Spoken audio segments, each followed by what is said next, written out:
লিভের ঘাস করে কাটিয়ে দিয়ে দেই।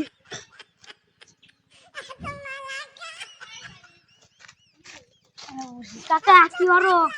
লিভের ঘাস আছে, ঘাস করে কাটিয়ে দিচ্ছি। ধুর পাগল, এইটাও গাছ ওইটাও গাছ। এটা আঁকলে পরে তো গরু খাইবে, আর এটা থাকলে পরে গরু মেলা দিয়ে পরে খাইবে না, তোমার কিনা লাগবে না। ঠিকই তো করছিস সে গাদা, এগুলো তো লিবিয়া এই ঘাস সার বেঁচে দেয়, ঘাস বাদল করা হবে নি, ঘাস করে তো বেশি দিন কাটতে পারবো না। এই দুপুরবেলা তুই হেনা আছিস কে? ওরা তো পানি রাখছে কি করবি? কিসের লেখানটা হে মার্কেট হবে বলে। ওরে শালার লটির পরশুদিন যা হলে 2,000 টাকার মার্কেট করে দিলাম, আজকে যেমন 5,000 টাকা চল দিয়ে আগে হাত তো ভাঙিয়ে গেলে ল্যাপের